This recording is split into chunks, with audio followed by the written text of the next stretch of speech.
Assalamualaikum warahmatullahi wabarakatuh. Kami dari kelompok tugas akhir dengan topik implementasi keamanan pada smart card untuk sistem e-health dengan anggota saya Iman Manarul Arifin, NIM 132111009. Saya Muhammad Beta Auditama, NIM 132111039. Saya Muhammad Rifki Sabari, NIM 1321058. Di video kali ini kita akan mencoba menjelaskan mengenai profil dari tugas akhir yang akan kita buat kali ini dengan outline sebagai berikut.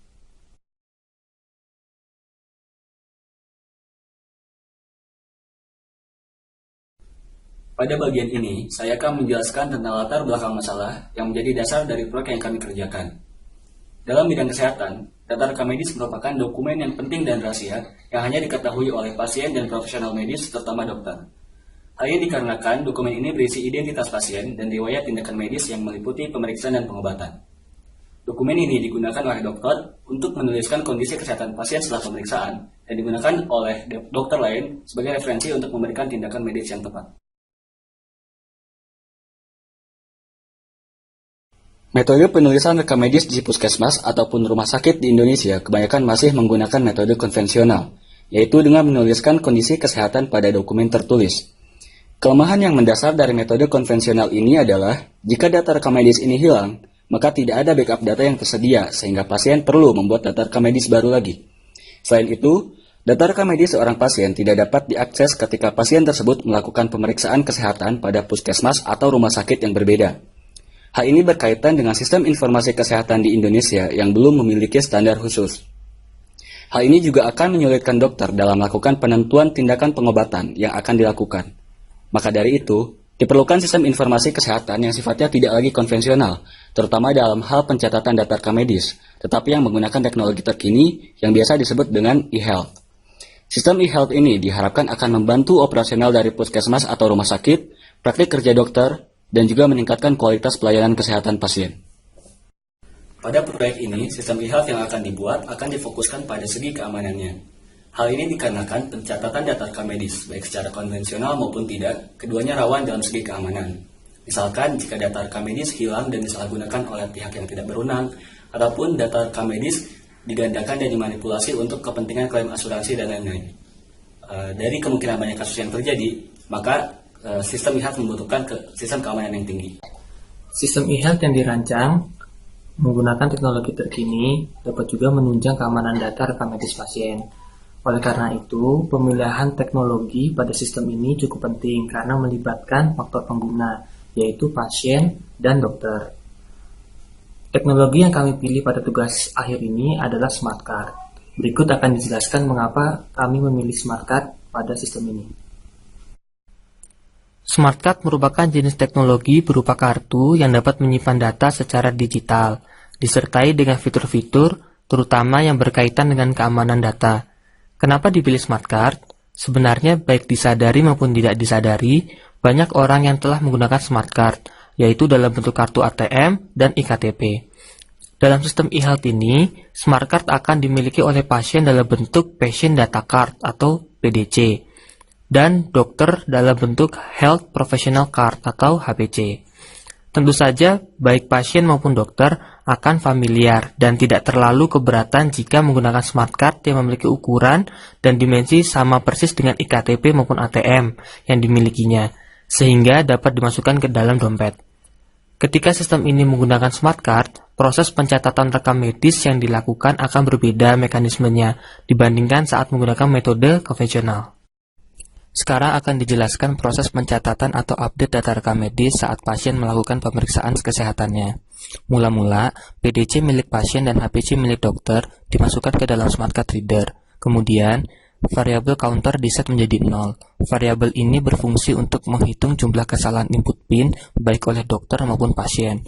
Selanjutnya, PIN yang telah diinput akan dicek keautentikannya dengan cara membandingkan PIN yang telah diinput tersebut dengan PIN yang disimpan di dalam kartu melalui fungsi hash. Apabila PIN yang diinput salah, variabel counter akan naik nilainya sebesar 1. Lalu, pasien dan atau dokter yang salah dalam input PIN akan melakukan kembali proses input PIN. Apabila PIN yang dimasukkan salah sebanyak 3 kali berturut-turut, proses akan dihentikan. Apabila PIN yang dimasukkan benar, maka proses akan berlanjut ke tahap berikutnya, yaitu pengecekan status keaktifan kartu. Pada tahap ini, PDC dan HPC akan dicek status keaktifannya melalui database di server security menggunakan data pribadi pasien dan dokter berupa nama lengkap dan nomor induk kependudukan atau NIK. Data pribadi ini berguna untuk menyortir keseluruhan data yang terdapat di server security sehingga diperoleh data milik pasien dan dokter yang kemudian dilihat status keaktifan kartunya. Apabila status kartu tidak aktif, maka proses dihentikan. Sedangkan, apabila status kartu aktif, proses akan berlanjut ke tahap berikutnya, yaitu pengecekan keaslian dari PDC dan HPC. Pada tahap ini, PDC dan HPC akan dicek keasliannya dengan cara mengecek keaslian tanda-tanda tangan digital Kelurahan Kemenkes yang terdapat pada sertifikat digital yang tersimpan di masing-masing kartu. Jika tanda tangan digital palsu, maka proses akan dihentikan. Sedangkan, jika tanda tangan digital asli, proses akan berlanjut ke tahap berikutnya, yaitu dekripsi data rekam medis pasien. Pada tahap ini, data rekam medis pasien akan didekrip melalui smart card reader. Dengan demikian, dokter dapat membaca data rekam medis pasien sebelumnya. Kemudian, dokter akan memeriksa kesehatan pasien. Setelah itu, dokter akan mengupdate data rekam medis pasien yang terdapat di dalam PDC sesuai dengan hasil pemeriksaan kesehatan yang telah dilakukan. Data rekam medis yang diupdate akan disertai dengan tanda tangan digital milik dokter untuk menandakan keaslian dari data rekam medis pasien ketika pasien tersebut melakukan pemeriksaan kesehatannya kembali pada waktu yang akan datang. Selanjutnya, data rekam medis yang telah diupdate dan telah dibubuhi tanda tangan digital milik dokter akan dienkripsi dan disimpan di dalam PDC. Kemudian, baik pasien maupun dokter mengambil kartunya masing-masing dan proses selesai. Sekarang saya akan menjelaskan mengenai produk yang akan kita buat beserta dengan spesifikasi dari produk tersebut yang diturunkan berdasarkan kebutuhan dari pengguna. Produk yang akan kita buat ini terdiri dari dua bagian besar, yaitu hardware dan software. Hardware sendiri bertugas untuk sebagai antarmuka antara pengguna, baik itu dari pasien maupun dokter terhadap software yang dibuat. Sedangkan untuk software sendiri merupakan implementasi dari proses perekaman data rekam medis yang dilakukan secara digital beserta dengan keamanan yang diimplementasikan ke dalam smart card itu sendiri.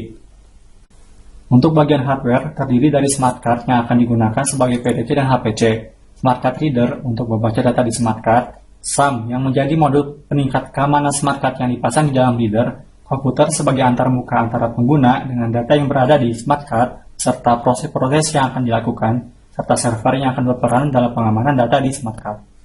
Sebelumnya telah dilihat bahwa untuk sistem keamanan e-health yang kita rancang, akan ada 3 pengguna yang akan menggunakan sistem tersebut atau yang terlibat dalam sistem ini, yaitu pihak puskesmas atau rumah sakit, pasien, dan juga dokter. Berdasarkan kebutuhan dari setiap pengguna yang telah dijelaskan tadi, akan diturunkan spesifikasinya untuk produk yang kita buat. Pihak puskesmas atau rumah sakit memiliki standar operasionalnya tersendiri dan memang sudah berjalan dalam waktu yang lama. Ketika dimasukkan suatu sistem baru, pihak puskesmas ataupun rumah sakit pastinya tidak ingin proses operasionalnya banyak terganggu atau malah dirombak secara menyeluruh.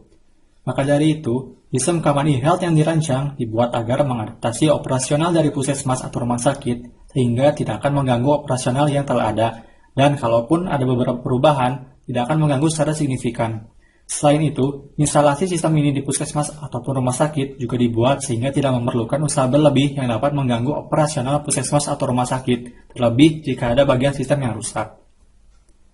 Untuk pihak pasien dan dokter, bagian hardware yang akan paling sering digunakan adalah smart card, yaitu dalam bentuk PDC dan HPC. Kedua pihak ini tentu menginginkan PDC dan HPC yang tidak akan mengganggu kenyamanan mereka, terlebih jika menggunakan teknologi terbaru yang banyak orang belum mengetahuinya. Sistem keamanan e-health menggunakan smart card dengan ukuran dan dimensi yang sama persis dengan kartu ATM dan iktp yang notabene baik dari pihak pasien maupun dokter sudah familiar dan tentunya mudah disimpan, misalkan disimpan di dalam dompet. Selain itu, pihak pasien maupun dokter tidak ingin dengan menggunakan smart card justru akan menambah repot proses pengecekan kesehatan yang dilakukan, dan juga ketika dijumpai kasus-kasus seperti misalkan kartu PDC ataupun HPC hilang. Maka dari itu, sistem ini juga akan memperhatikan pola interaksi antara pasien, dokter, dengan sistem yang ada, serta penanganan untuk masalah keamanan yang akan dihadapi sehingga tidak akan mengganggu kenyamanan pasien maupun dokter. Dengan demikian penjelasan profil tugas akhir kami ucapkan terima kasih.